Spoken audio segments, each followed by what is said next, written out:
But first, we're very proud that he's here tonight, Mohamedou Mohamedou.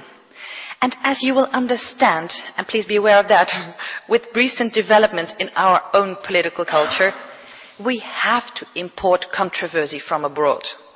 The disharmony within our own borders is effectively chased out. So, the lecture of Mohamedou is called The Challenge of Al-Qaeda, Islamist Groups and the New Dimensions of Globalization. And please give a warm welcome to Mr. Mohamedou.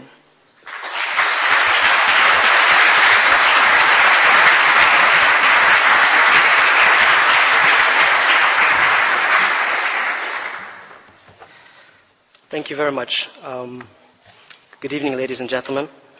And to begin with, I'd like to thank the different organizers of this meeting, the VPRO Television, the Volkskrant newspaper, NCDO, Nktt Publishing House, and of course our host tonight, the Center Felix Meritis. It's a pleasure to be here with you tonight.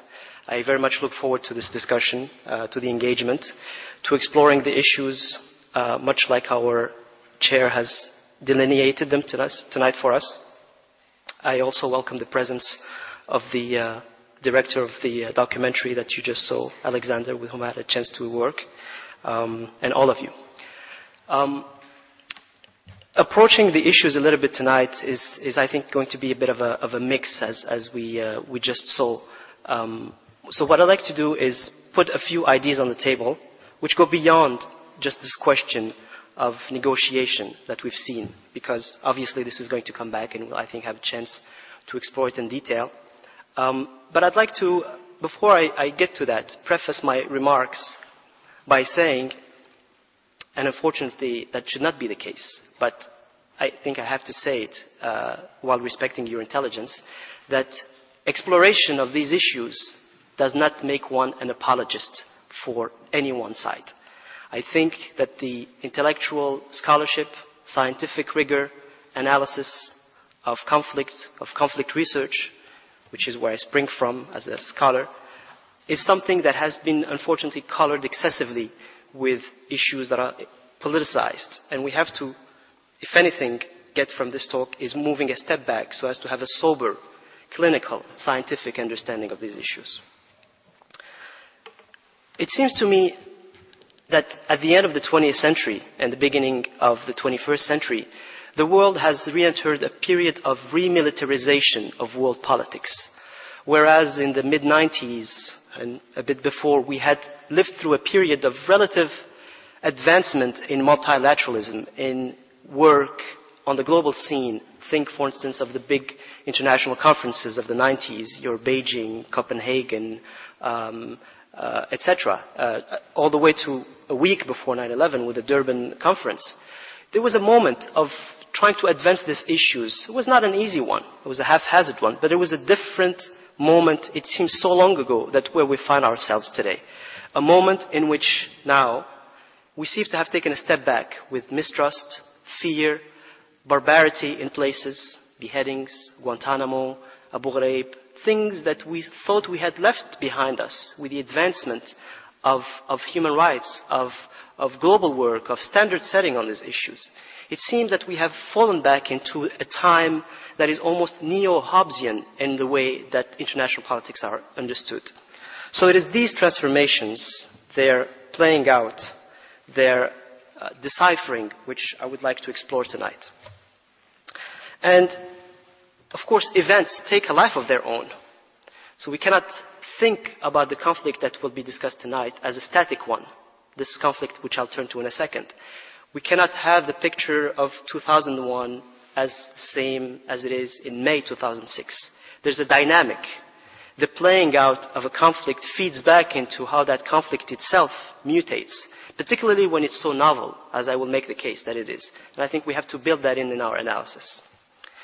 So I'd like to share with you a few thoughts about the war itself, turning then into ways that this particular conflict is simultaneously illustrating new trends of globalization at the same time that it's creating and feeding new ones, and then turning to the question of the possible way out, this question that was examined as the topic of the documentary, but seeing, as our host explained, what are the larger implications of this? what if we start unpacking these questions will we uncover? So the war itself, the nature of the war. It seems to me quite paradoxical that one of the conflicts that is the most followed, observed, studied, lived live on all kinds of news channels seems to be simultaneously the one that is so confusing to a number of people. So the first characteristics of the conflict that I see is the multiplicity of conflicting representation. So what is this conflict? Is it a war on terror, as it has been referred to officially? Well, not exactly to me, because that phrase, first of all, is a semantic non sequitur. You cannot declare war on a method. It cannot make as much sense as declaring war on shooting, in that sense. Is it also something, in that sense, that we have to see as being a subjective interpretation? It is the understanding of one particular side. Scientifically, we have to call a war something larger. We knew what the Cold War was. It was two parties opposed in a sterile but alive conflict. Is it also something in that sense that is creating legal confusion? The war on terror borrows both from law enforcement, imperfectly, but also from the laws of war, the Geneva Conventions and so on, and again imperfectly. So clearly it doesn't fit that description as such.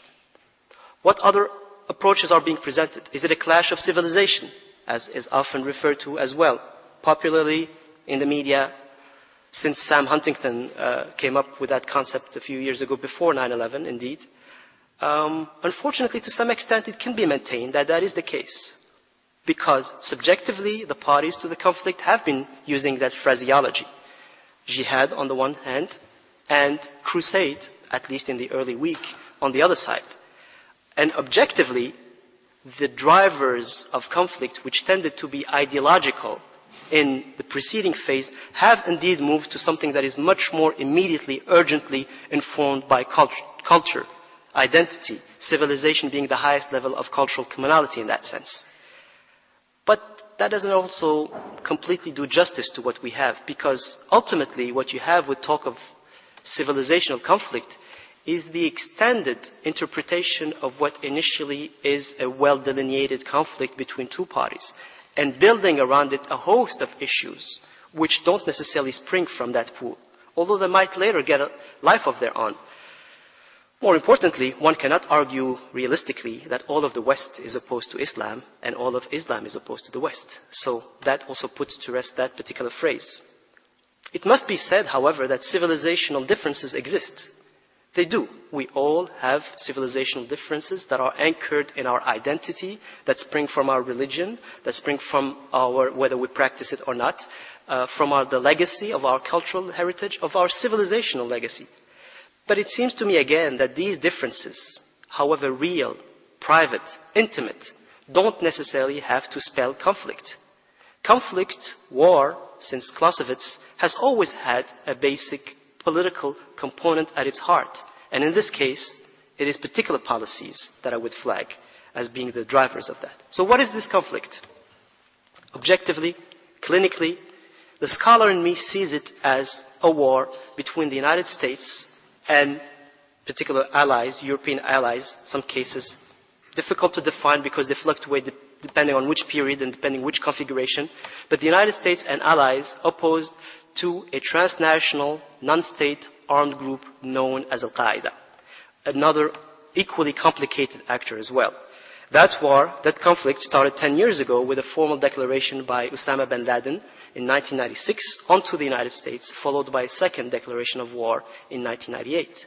From there on, the conflict accelerated with the attacks in Kenya and in Tanzania on the US embassies, followed by the kamikaze attacks on the USS Cole in 2000, and of course the operations in New York and Washington.